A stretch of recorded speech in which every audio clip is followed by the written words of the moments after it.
Buenos días a todos. El día de hoy vamos a hablar sobre las manifestaciones retinales de las enfermedades mitocondriales. Mi nombre es José Miguel Bustamante Zuluaga, soy residente del cuarto semestre de oftalmología de la Universidad Javeriana.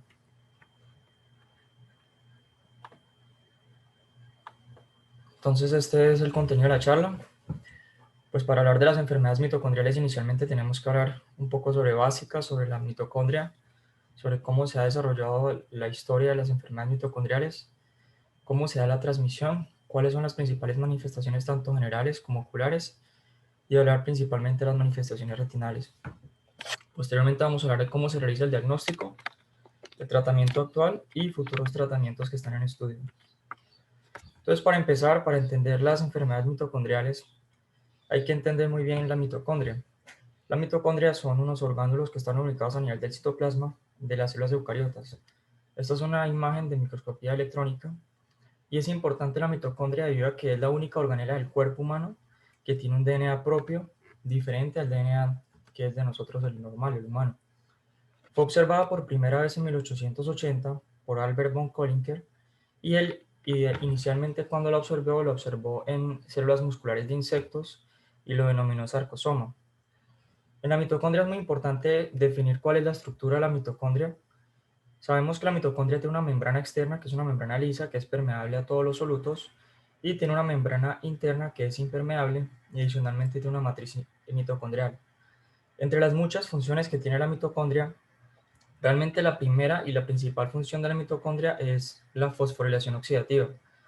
Como sabemos, la producción del ATP tiene dos vías, una vía dependiente de oxígeno, que es dependiente de la acción de la mitocondria con la cadena transportadora de electrones, y tenemos la vía la producción del ATP, la vía anaerobia, que tiene como producto final el lactato.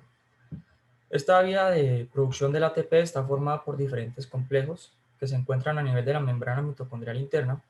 Son 4 complejos asociados al complejo número 5, que es una ATP sintasa.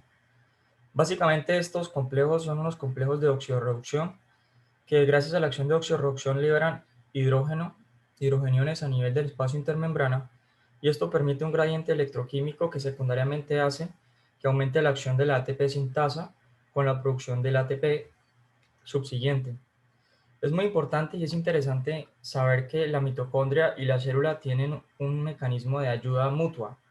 Eso lo denominamos endosimbiosis. ¿Por qué? Porque la mitocondria le va a dar el ATP a la célula para que la célula pueda sobrevivir, pero adicionalmente la célula va a transcribir diferentes proteínas, como son el complejo número 2, que únicamente es transcribido por el DNA celular. Por tanto, tanto la mitocondria depende de la célula para sobrevivir, como la mitocondria depende de la célula para sobrevivir.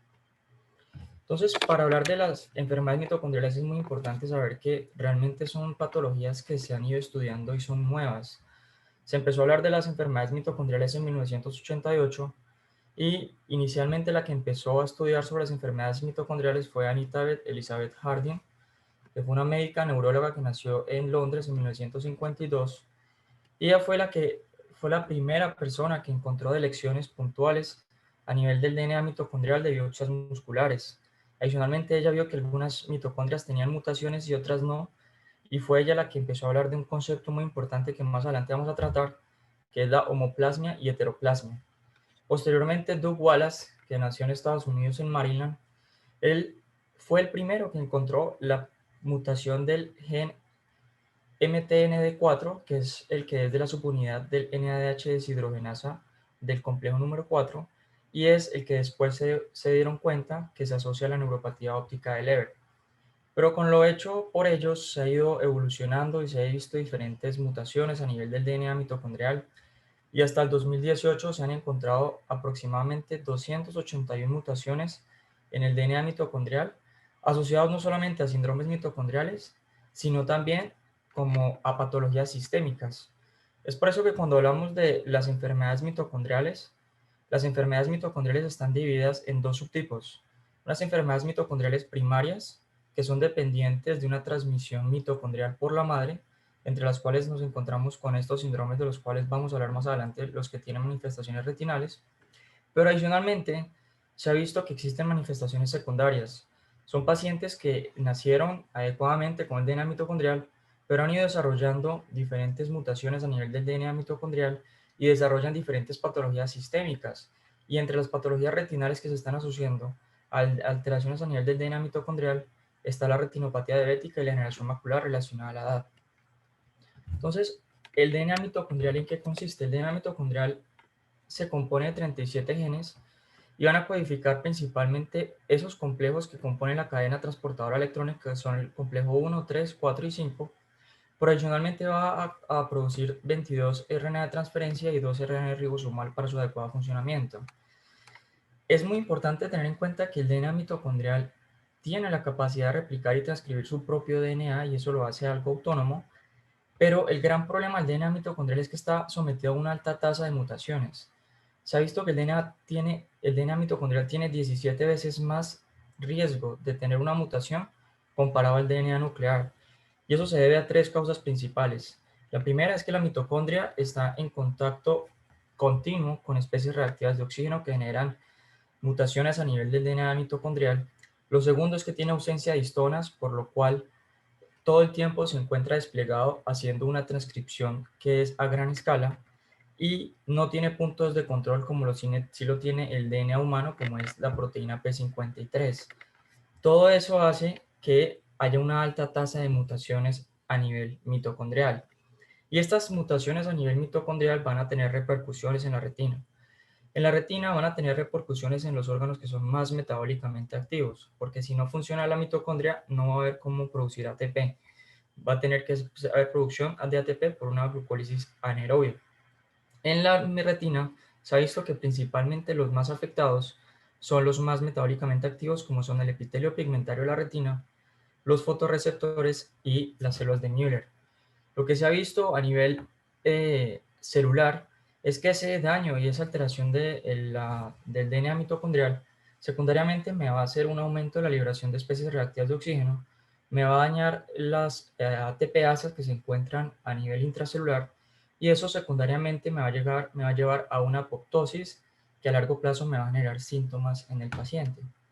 Entonces, cuando hablamos de las enfermedades mitocondriales, debemos reconocer que las enfermedades mitocondriales son un grupo heterogéneo de enfermedades en lo cual lo característico es una alteración de esos complejos de la fosforilación oxidativa. Y antes se creía que las enfermedades mitocondriales únicamente daban en niños.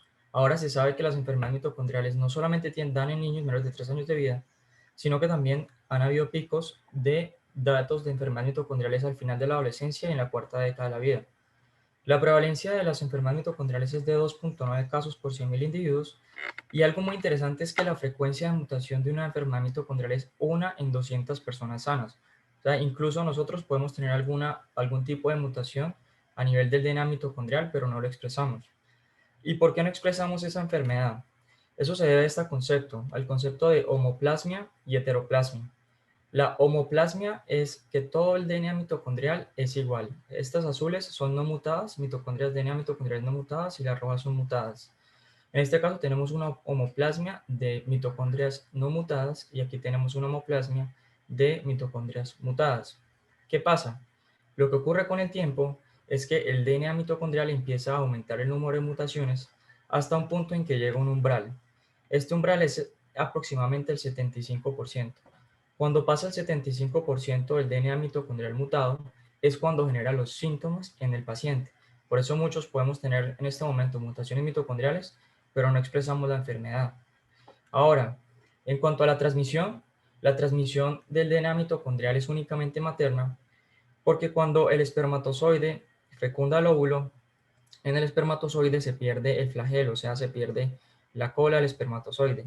Y es en el flagelo donde está la información genética mitocondrial del padre. Por eso la información mitocondrial únicamente la transmite la madre. Pero el 25% de los casos hay mutaciones esporádicas. Esas mutaciones esporádicas ocurren precisamente por esas mutaciones mitocondriales que ocurren y que han pasado ya el efecto umbral que se van a reflejar más que todo en la adultez. Entonces aquí tenemos un ejemplo de un patrón de herencia mitocondrial. Tenemos una madre con una enfermedad mitocondrial. Al ser ella la portadora, entonces toda su descendencia va a estar afectada, pero posteriormente vemos que el padre no genera ninguna enfermedad mitocondrial porque no transmite la enfermedad, pero la madre sí transmite la enfermedad y todos sus descendientes van a estar enfermos. Ahora, en cuanto a las manifestaciones clínicas de las enfermedades mitocondriales, es importante reconocer primero las manifestaciones sistémicas y posteriormente las manifestaciones oculares, porque generalmente van a estar al tiempo. Y esas manifestaciones sistémicas van a ser traducidas en aquellos órganos que son más metabólicamente activos, precisamente por alteración de la mitocondria como tal. Cuando hablamos de los órganos más metabólicamente activos, hablamos del sistema nervioso central, del sistema musculoesquelético, del sistema cardiovascular, el sistema endocrino y el renal. Entonces, en cada uno de los sistemas hay unos síntomas que son muy patológicos y que nos deben hacer sospechar de una enfermedad mitocondrial. A nivel del sistema nervioso central, lo característico son epilepsias de muy difícil manejo, asociado a una hipoacusia neurosensorial y ataxia. A nivel musculoesquelético, característicamente los pacientes por la ausencia y disminución del ATP van a tener una hipotonía, que generalmente es una hipotonía con una debilidad proximal. A nivel cardiovascular, lo característico en estos pacientes son alteraciones de la conducción. Algunos pueden tener síndromes de preexcitación o bloqueos auriculoventricular. A nivel endocrino, es característico que tengan diabetes mellitus de rápido inicio y adicionalmente, debido a una alteración de la liberación de la hormona de crecimiento, estos pacientes tienen talla baja. Y a nivel metabólico, debido a que no pueden hacer glucólisis aerobia, van a tener una hiperlactatemia a nivel sistémico. Y a nivel renal, lo característico en estos pacientes es la acidosis tubular y el fallo renal. Pero a nivel ocular, ¿qué tan frecuente es tener una manifestación retinal?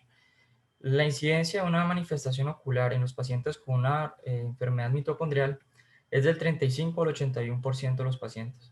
O sea que este es el porcentaje de pacientes que nos van a llegar a consulta y que generalmente tienen también algún síntoma asociado sistémico. Y como las enfermedades mitocondriales realmente son bastante difíciles de diagnosticar, existen estos 4 pilares que nos van a hacer sospechar de una enfermedad mitocondrial. La primera es la neuropatía óptica. La neuropatía óptica ocurre secundariamente a un compromiso de las células ganglionares que componen el haz papilomacular, y eso es secundario a que son las células ganglionares que son más metabólicamente activas. Aquí tenemos un paciente con isquemia del haz papilomacular, y a nivel del nervio óptico lo que vamos a ver entonces es una atrofia temporal del nervio óptico.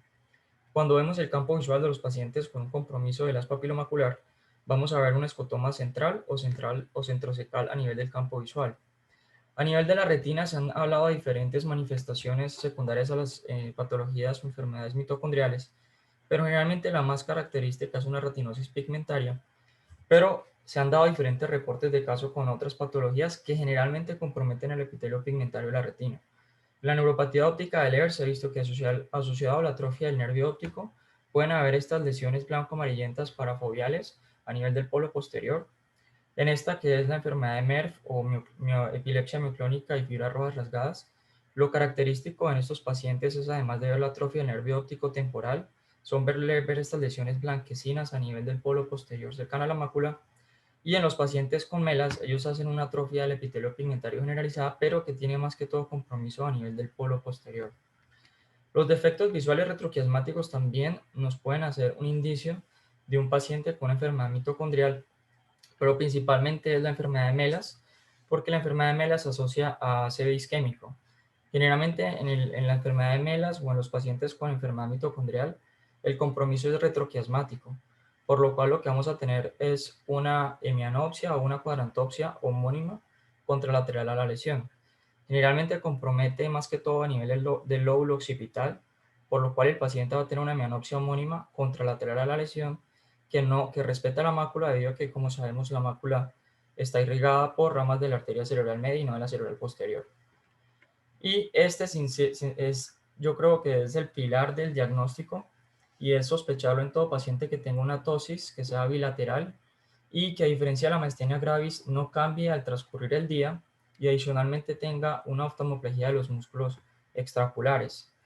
Pero lo importante en los pacientes con enfermedad mitocondrial, y en estos casos que estamos hablando específicamente en retina, es ver de estas enfermedades mitocondriales cuáles se ha visto que tienen manifestaciones retinales. Los que se han visto que tienen manifestaciones retinales principalmente son el síndrome de Kemm-Shire, la neuropatía ataxia y retinitis pigmentosa, la enfermedad de Melas, MERF, la neuropatía óptica de Leber y la diabetes y sordera mitocondrial, de las cuales vamos a hablar a continuación. La primera que se reportó en la literatura fue la neuropatía óptica de Leber, que inicialmente la reportó Theodor Leber, que fue un oftalmólogo alemán en 1871, pero luego fue en 1988 cuando se dieron cuenta cuál era la mutación que estaba generando la patología. La neuropatía óptica de Leber tiene una prevalencia de 1 en 27.000 personas y tiene una penetrancia variable. Generalmente compromete a los pacientes entre los 15 a 35 años de edad y tiene una predilección por el sexo masculino.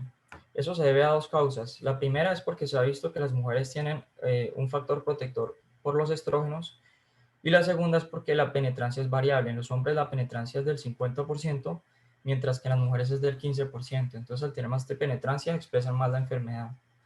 En la neuropatía óptica de Leber lo que se ha visto es que existe entonces una mutación, como lo vemos aquí, un cambio por la adenina a la guanina en el 3460, y esto secundariamente me va a generar una alteración a nivel del complejo 1 de la cadena transportadora de electrones.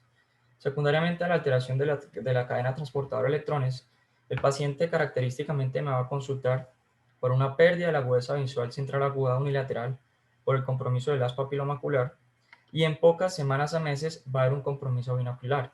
Ya al año del diagnóstico o al año del inicio de los síntomas ya hay un compromiso bilateral y generalmente la agudeza visual del paciente es una agudeza visual peor de 20/200.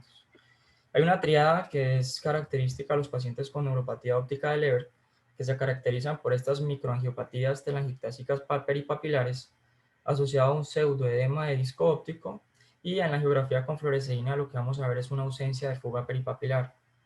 Crónicamente los pacientes, con la neuropatía óptica de Leber, hacen la atrofia del nervio óptico que característicamente compromete la región temporal superior e inferior. Y la neuropatía óptica de Leber puede haber síntomas oculares, pero también existe la neuropatía óptica de Leber Plus, que adicionalmente a los síntomas oculares tiene también síntomas sistémicos, en donde van a tener alteraciones de la conducción cardíaca, o sea que si lo sospecho, pedir al menos un electro, y adicionalmente se ha visto pues la neuropatía periférica, pueden tener hipotonías periférica o disestesias. Entonces, este es un caso clínico de un paciente con neuropatía óptica de Leber. Inicialmente se le hizo un diagnóstico temprano, pues realmente tenía síntomas sistémicos y adicionalmente tenía entonces algo de hiperemia del disco óptico, no se tenía la excavación borrada, pero crónicamente entonces podemos ver cómo el paciente evolucionó.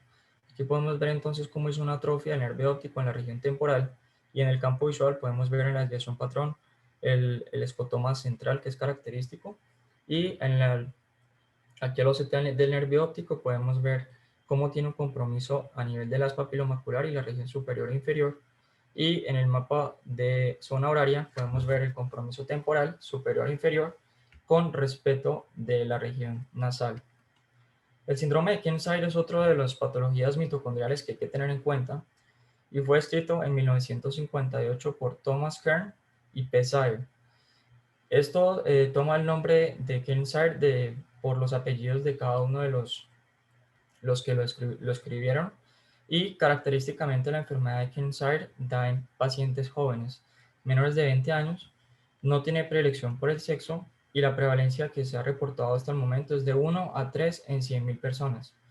Este síndrome de Kearns-Sayre ocurre por una mutación esporádica en donde hay una elección de la base del nucleótido 4977 que secundariamente imagina una alteración de la cadena transportadora de electrones. Esta patología la debemos sospechar en todo paciente menor de 20 años quien consulte por oftalmoplegia externa asociado a retinopatía pigmentaria y al menos una de los siguientes diagnósticos.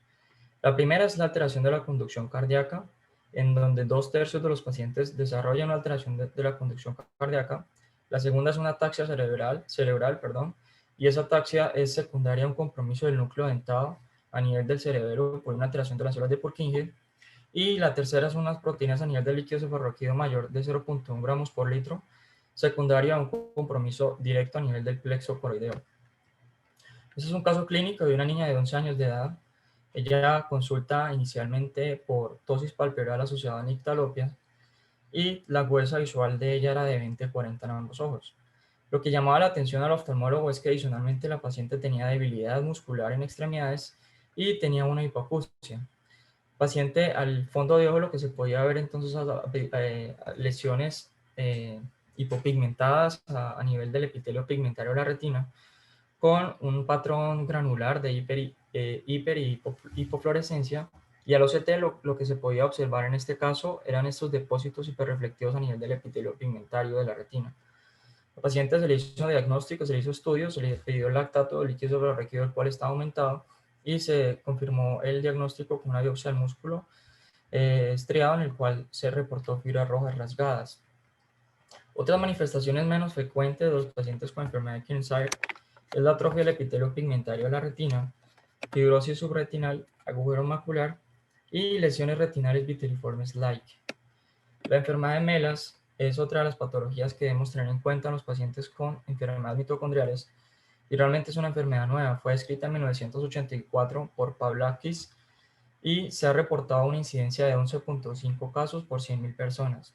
Es importante reconocer que la incidencia de compromiso ocular es bastante alta, el 50% tienen compromiso ocular, entre el más importante es la ceguera cortical, como lo habíamos hablado, y da en pacientes jóvenes. El 99% de los casos da en menos de 20 años, no hay preelección por el sexo, y en cuanto a la etiología, en los pacientes con melas hay un cambio de lanina por guanina a nivel de la región 34-43. Se ha visto que los pacientes luego del diagnóstico de la enfermedad de Melas es bastante mortal, pueden morir secundariamente a un compromiso isquémico por un ACV o secundaria a alteraciones de la conducción cardíaca. Estas mutaciones que ocurren a nivel del gen que habíamos dicho van a generar una alteración del complejo 1 de la cadena transportadora de electrones, y esto me va a generar los síntomas del paciente. Entonces, lo que está reportado y la forma de aprenderse esta patología, lo primero es la encefalopatía mitocondrial. Esta encefalopatía mitocondrial, lo característica en estos pacientes es que pueden tener cefaleas crónicas de difícil manejo, posteriormente hacen encefalopatía de demencia y terminan con convulsiones. La acidosis láctica también es un criterio diagnóstico. Como sabemos, la acidosis láctica ocurre por un aumento de la glucólisis anaerobia, pero esto se va a repercutir en dos cosas. La primera es la baja estatura, porque estos pacientes tienen disminución de la hormona de crecimiento y adicionalmente tienen hipotonía en las extremidades que son cercanas. Pero lo más característico y por lo cual nos puede llegar a nosotros a consulta es por la ceguera cortical. Como hemos dicho, estos pacientes generalmente tienen un compromiso a nivel de la cerebral posterior, y esto secundariamente me va a generar una menopsia homónima contralateral a la lesión sin compromiso macular. Adicionalmente, el diagnóstico se hace al hacer la biopsia. Adicionalmente, se puede hacer el estudio genético. Para la biopsia lo que se van a ver son estas fibras rojas rasgadas. Y estas fibras rojas rasgadas es porque hay una hipercaptación de las mitocondrias. Por eso se ve rojo en la periferia a nivel mitocondrial. Ya en cuanto a nivel ocular, hay 4 signos cardinales que nos deben hacer sospechar de la enfermedad de Melas, que son la retinosis pigmentaria, ptosis, oftalmoplegia y atrofia óptica. Aquí podemos ver las diferentes manifestaciones con la frecuencia.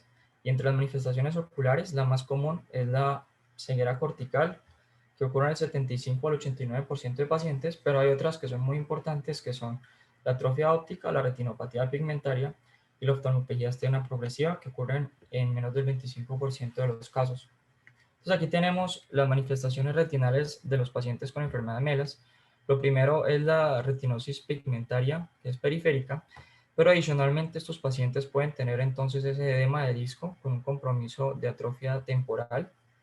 Adicionalmente tiene una atrofia retinocorridea peripapilar, y a nivel macular pueden tener estas lesiones hiperpigmentadas a nivel del polo posterior. En la geografía, a nivel del OCT, también lo característico es un compromiso a nivel del epitelio pigmentario, en donde hay depósitos hiperreflectivos a nivel del EPR. Secundariamente puede haber una disfunción del mismo con líquido subfoveal en este caso, y también pueden tener alteraciones a nivel coroideo con compromiso de atrofia de la coriocapilares, como lo podemos ver aquí en una lesión hiperreflectiva. A la geografía con fluoresceína, lo que vamos a ver en los pacientes con enfermedad de Melas va a ser una hiperfluorescencia tanto temprana como tardía por un compromiso del epitelio pigmentario, y lo vemos sospechar en pacientes que además de la retinosis pigmentaria presenten ptosis, oftalmoplegia y atrofia óptica. El síndrome de NARP es relativamente nuevo. El primer caso escrito fue en 1990. Hasta el momento la incidencia es de 1 a 9 casos en 100.000 niños y no tiene preelección por el sexo. En cuanto a la etiología, en el síndrome de NARP ocurre por un cambio de la timina por citosina a nivel de del 89-93, o por un cambio de guanina por adenina. Esto secundariamente va a generar una alteración a nivel del complejo 5 de la cadena transportadora de electrones. Recordemos que el complejo 5 era la ATP sintasa que produce, básicamente es la más importante. Por eso estos pacientes van a tener unos síntomas que son bastante severos. A temprana edad el paciente va a tener una neuropatía periférica asociada entonces a una hipotonía marcada. Adicionalmente, a pequeña edad van a tener síntomas de ataxia y esa ataxia va a ser causada por dos causas principales. Una, tienen entonces, aquí lo podemos ver, calcificaciones a nivel de los ganglios basales y adicionalmente tiene una atrofia a nivel del tallo cerebral y el cerebelo. Y a nivel retinal lo que vamos a ver es la retinitis pigmentosa. A diferencia de las otras patologías mitocondriales, esta es la única patología mitocondrial en la cual no es común la acidosis láctica. En la literatura lo que se encuentra en pacientes con síndrome de NAR son reportes de caso. Este es un reporte de caso de una niña de 13 años que consultó y tenía los síntomas de NAR. Lo que podíamos ver y lo que reporta en la literatura es que inicialmente empieza con una retinopatía en sal y pimienta que avanza hasta una retinopatía pigmentaria a medida que avanza la edad. Este es otro caso de un paciente que hizo una mutación ya esporádica, pasó el umbral hacia la de heteroplasmia que hablábamos. Es un paciente de 53 años. Él consultó por nictalopia, una agudeza visual de 20/20 a ambos ojos, pero como antecedentes importantes tiene un antecedente de síndrome cerebeloso, como ataxia, nistagmus y disartria. Adicionalmente presentó pérdida auditiva y en el 2011 arreflexia asociada a hipotonía de miembros inferiores. Al examen oftalmológico lo que tenía entonces era una hiperemia del disco óptico con algo atrofia peripapilar. Asociado a eso tenía algo de atrofia también temporal, pero lo que llamaba la atención entonces estas lesiones a nivel del hiperpigmentadas, a nivel del polo posterior, similares pues a una retinitis pigmentosa. A la angiografía entonces se puede ver entonces un patrón de hiper e hipofluorescencia. Y al OCT lo que se podía ver en estos pacientes con neuropatía, ataxia y retinitis pigmentosa es un compromiso macular. Generalmente los pacientes tienen una atrofia macular, como lo podemos ver en este caso. Hay una atrofia macular generalizada con un adelgazamiento a nivel de las capas nucleares externas y un compromiso a nivel también de la elipsoides. Lo que podemos ver a nivel del campo visual en estos pacientes es cómo se va volviendo tunelizando la visión y puede ser difícil el diagnóstico diferencial con pacientes con glaucoma, pues uno puede sospechar que sean unos escotomas arcuados en los pacientes. Pero el diagnóstico en este caso es un diagnóstico que es genético, donde se puede ver la mutación del gen MT-ATP6. Y ya por último tenemos la enfermedad mitocondrial que es materna, que es diabetes y sordera neurosensorial, que afecta al 1% de los pacientes con diabetes mellitus. Fue escrita en 1992, es bastante reciente y se da en pacientes jóvenes, generalmente de sexo masculino, y en esta ocurre una sustitución de la adenina por la guanina en la posición 32-43. Esta sustitución de la adenina por la guanina secundariamente va a generar una alteración del complejo 1 y del complejo 4 de la cadena transportadora de electrones y tiene tres signos cardinales que nos van a hacer sospechar esta patología. La primera es un paciente que tenga diabetes mellitus asociada a una hipoacusia y no es una hipoacusia neurosensorial, sino es una hipoacusia secundaria a una alteración coclear. Generalmente primero presentan la hipoacusia, posteriormente presentan la diabetes y en el 86% de los casos van a tener una distrofia macular. La distrofia macular lo que vamos a ver entonces son lesiones moteadas a nivel del polo posterior, pero adicionalmente podemos ver entonces esta atrofia peripapilar, el edema del disco óptico, perdón, el pseudoedema y la atrofia temporal del disco. Adicionalmente, los pacientes sistémicamente pueden tener otras manifestaciones y quizás lo que nos puede hacer sospechar estos pacientes es tener la baja talla y la enfermedad de hipotonía de músculos cercanos. En el polo posterior, lo característico de los pacientes con esta enfermedad mitocondrial de diabetes y sordera neurosensorial es estas lesiones a nivel del epitelio pigmentario que son algo redondeadas, un patrón como granular. Y en la angiografía con fluoresceína lo que vamos a ver es que tanto en la temprana como tardía van a tener una hipofluorescencia como lo vemos en la imagen. Eso es otro caso de un paciente con la enfermedad. Lo característico entonces es ver el pseudoedema del disco. Puede tener una atrofia temporal a nivel del disco óptico y va a tener entonces esas lesiones hipopigmentadas que generalmente comprometen el polo posterior. Aquí podemos ver que el paciente tiene un edema de disco, edema de disco mucho más grande. A la geografía con fluoresceína lo que vamos a ver entonces son esos parches de hipofluorescencia temprana y tardía, y al OCT lo característico en estos pacientes es ver estas lesiones a nivel del epitelio pigmentario con esta sombra posterior, secundaria a la alteración que generalmente en los pacientes con enfermedad mitocondrial ocurre a nivel del epitelio pigmentario de la retina. Ya en cuanto al diagnóstico de los pacientes con enfermedades mitocondriales, pues el diagnóstico es difícil. Por un lado, la parte clínica y la transmisión que es materna nos puede servir asociada a las enfermedades, a las manifestaciones sistémicas, pero hay diferentes estudios bioquímicos en sangre que nos pueden ayudar. La biopsia puede dar una gran ayuda, pero realmente el gol estándar es el estudio genético. Este es como el follow chart en cuanto al diagnóstico, pero realmente el diagnóstico tiene que ser siempre ayudado con un genetista.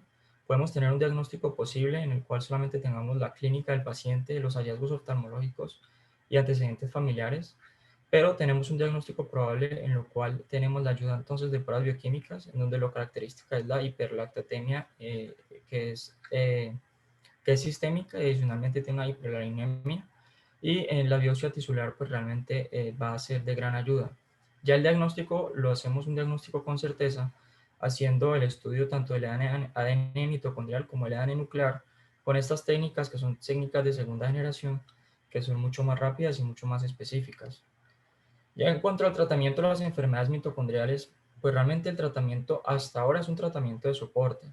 No hay ningún tratamiento en este momento que sea curativo, y esta es una revisión sistemática de la Sociedad de Medicina Mitocondrial, los cuales muestran en la evidencia cuáles son realmente los que tienen mayor evidencia. Y entre esos está la L-arginina y la citrulina. La L-arginina y la citrulina son precursores del óxido nítrico.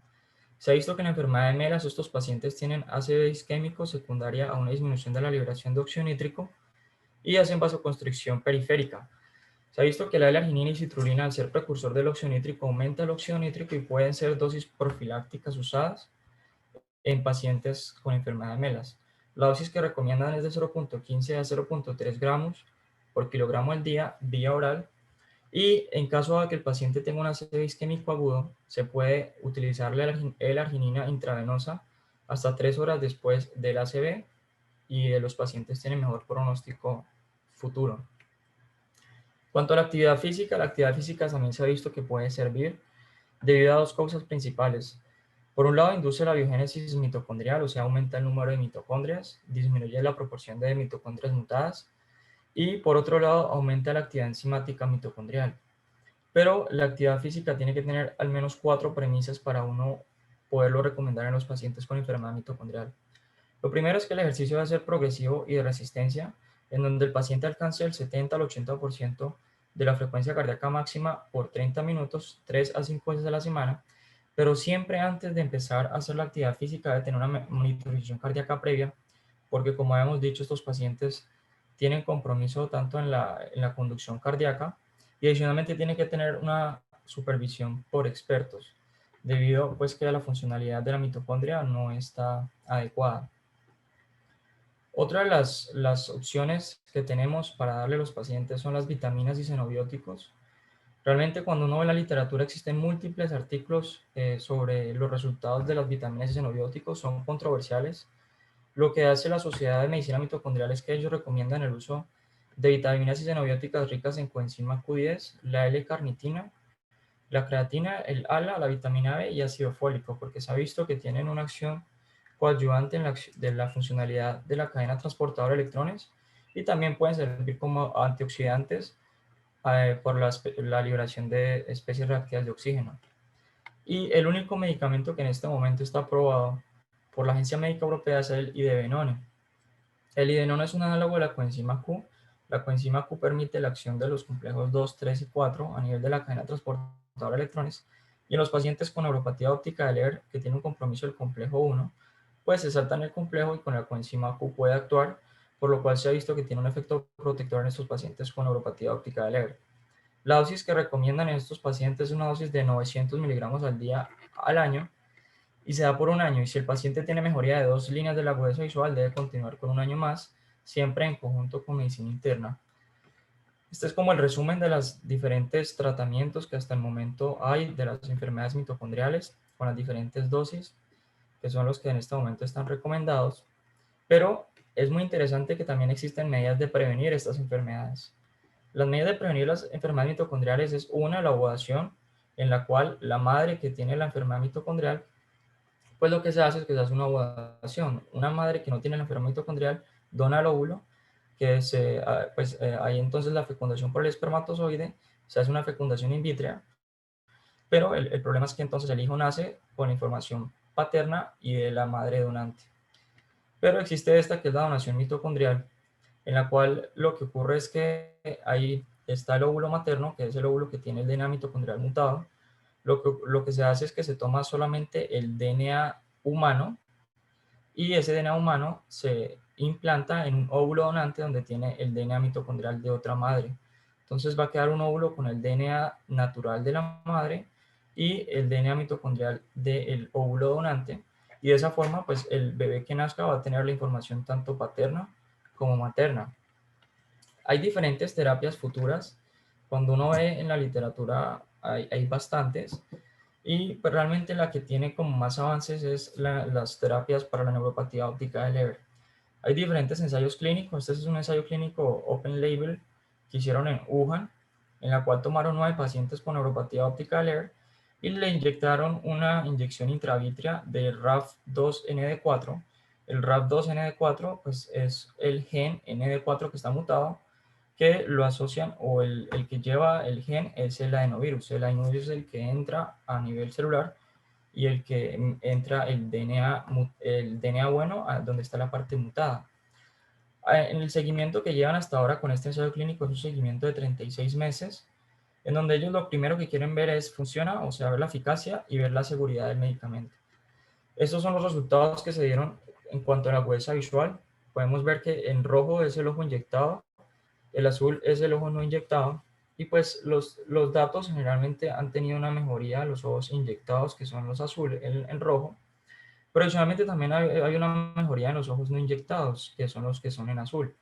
Ellos en el artículo refieren que esto puede ocurrir debido a una comunicación a nivel quiasmática de las células ganglionares de ambos ojos. En cuanto a la conclusión del artículo, refieren que a 3 años de seguimiento no hubo eventos adversos, que los resultados son prometedores para un tratamiento de neuropatía óptica de Leber, pero pues requiere más estudio y una muestra mayor. Estos son los estudios que hasta ahora se están haciendo con este gen RAF-ND4. Son realmente bastantes ensayos clínicos que en este momento están viendo la seguridad y la eficacia, pero adicionalmente también se están estudiando la posibilidad de hacer el inicio del tratamiento con stem cells. Ya en cuanto a las otras patologías mitocondriales, los estudios existen, pero no han sido tan prometedores. Existen principalmente para la patología de MERF y MELAS. Las terapias que en este momento se están tratando son 3 principalmente. La primera es la entrega pues, del ácido nucleico que está mutado. La otra son la terapia asociada a péptidos. La terapia asociada a péptidos se basa en 2 terapias, que son el péptido 1 y el leucil RNA de transferencia. Estos 2 péptidos se ha visto que cuando están sobreexpresados van a desbloquear, por así decirlo, la transcripción del DNA mutado. Y lo otro que se están tratando son sobre los mitotalens. Los mitotalens son endonucleasas que se van a adherir a la región mutada del DNA mitocondrial y van a hacer, por así decirlo, un silence, van a hacer que esa región mutada no se transcriba y de esa forma pues va a mejorar la cantidad y la proporción de mitocondrias mutadas. Ya en cuanto a las conclusiones finales, para llevar a la casa, lo principal es que pues, cada vez surgen más estudios sobre las enfermedades mitocondriales, en donde las manifestaciones son tanto manifestaciones oculares, retinales y sistémicas, y a nivel sistémico los órganos más metabólicamente activos son los que van a tener un compromiso. Por lo tanto, vamos a tener un compromiso a nivel del sistema nervioso central, el sistema musculoesquelético, el endocrino, cardiovascular y renal, que son los más afectados, y que en el 31 al 80% hay un compromiso ocular, teniendo 4 pilares en el diagnóstico que son la neuropatía óptica, la retinosis pigmentaria, defectos de la vía visual posquiasmática y oftalmoplegia asociada a ptosis. Hasta el momento los tratamientos, como vemos, son tratamientos de soporte, pero hay múltiples ensayos clínicos dirigidos a terapia génica que en un futuro puede que sean muy prometedores para mejorar la calidad visual de los pacientes con enfermedad mitocondrial. Y eso es todo. Muchísimas gracias. Muchas gracias. Muy interesante. Qué bueno poder poner la mente en temas de ciencia de nuevo. Ojalá podamos regresar. Tengo la esperanza de que la próxima semana ya estemos todos normales otra vez. Pido excusas por haberme demorado. Realmente estaba en la luna y me demoré en bajar por los bloqueos. ¿Algún comentario, pregunta? El tema realmente muy interesante, muy valioso y muy bien expuesto. Muchas gracias.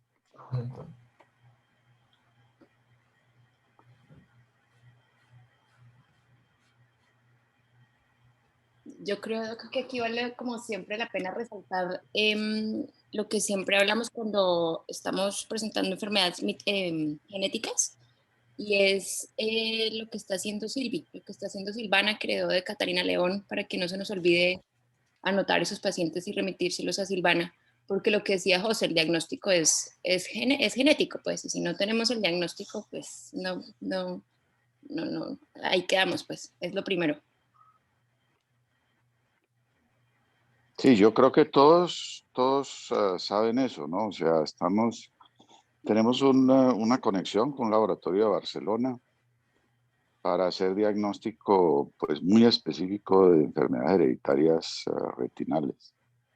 Eso tiene un costo y lo tiene que asumir el paciente, pero pues arrancó con Catalina y lo ha seguido Silvana. No es sino remitirle el paciente a ella para estudio genético, explicándole al paciente pues que si quiere hacer el diagnóstico específico, se puede hacer. Tiene un costo entre 700 y 900 euros, o sea, siempre son 3 y tantos millones de pesos, pero es la única ventana de terapéutica cierta que se abre hacia el futuro, en la medida en que la gente esté diagnosticada correctamente. Pues hay dos avenidas, una que eventualmente aparezca el tratamiento y se haga como en el comercial, como en el caso de amaurosis congénita de Leber, o la otra que podamos atraer, y para ustedes, los jóvenes, pues ahí hay un campo enorme, atraer estudios de investigación en donde si tenemos a los pacientes reclutados y correctamente clasificados, pues entonces podemos contactar los sitios que están haciendo investigación con ese trastorno genético específico y le prestamos un servicio enorme a la gente, porque pues ustedes saben que eso sí es sin costo. Y estos tratamientos todos tienen en común pues que van a ser muy costosos. Uno no entiende, yo no entiendo cómo los sistemas de salud los van a pagar. Pero pues son poblaciones pequeñas y de pronto le encuentran el lado. ¿Algún otro comentario o pregunta? Sí, yo quería decir que pues yo me reuní hace poco, de hecho, con el genetista de Barcelona, porque pues el tema económico, pues cuando yo he abordado los pacientes, es un tema que pues obviamente en este momento, en la situación que estamos, es difícil. Y él me decía que si lográbamos tener un grupo un poco pues más grande, de pronto 5 pacientes o más, se podría pensar en hacer un precio especial como de paquete para que los pacientes pues tengan, o sea, no es muchísima la reducción, pero pues así le reduzcan a uno algo, pues ya llama la atención. Y otra cosa es que yo también le preguntaba que pues qué tanto conocimiento o contacto tienen ellos también con estudios que se estén haciendo de terapia génica, que podría ser algo que también le podría llamar la atención a los pacientes, no solo saber pues qué tipo de enfermedad tiene y cuál es la mutación, sino si existe una posibilidad de pronto entrar en un ensayo clínico y contactarse directamente para que pues ellos vean la posibilidad y de pronto contribuyan también, sientan que están contribuyendo en esa parte. Entonces también esa parte es interesante, quienes tengan pacientes que les llamen la atención, podemos también plantear esa posibilidad. Sí, entonces quedan claras dos avenidas. Una, remitirle los pacientes a Silvana.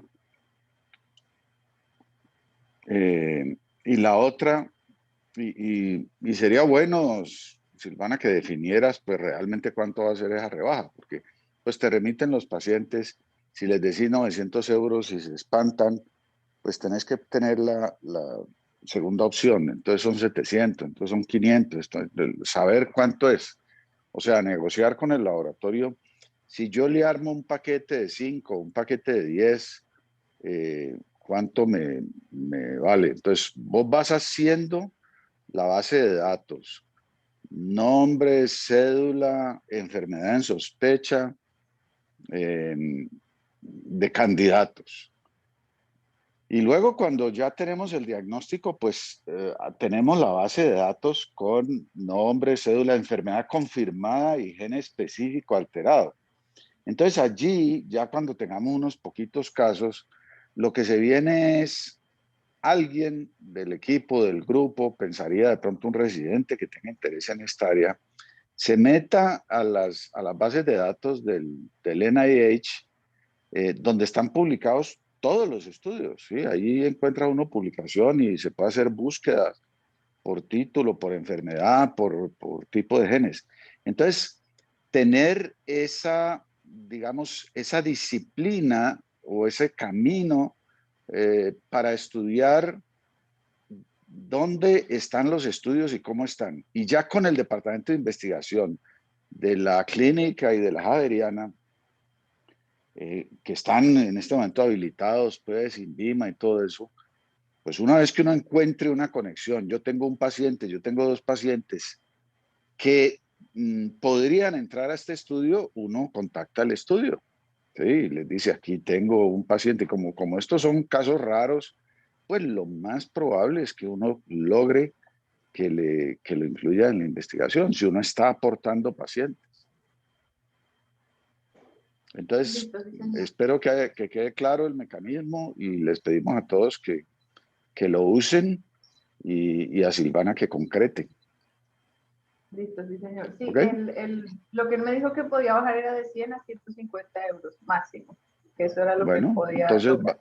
bájele eso a la tarifa cuando los pacientes la contacten, usted le dice vale esto y usted se encarga de juntar los pacientes. Cuando tenga 5, ya avisa, les avisa a los pacientes, o sea, pacientes que le hayan dicho, sí, yo estoy dispuesto a pagar eso. Mi consejo es tenga siquiera 7, 8, porque de decir estoy dispuesto a la realidad hay una distancia grande. Entonces, si usted negoció un paquete de 5, pues tenga 8 pacientes o 9 pacientes listos, que cuando los llame a decirles ya estamos listos, ahí se le va a rebajar a 5. Listo, ¿Ok? sí, señor. Perfecto. Bueno, Gracias. ¿algún otro comentario? Muchas gracias. Entonces, salimos del aire.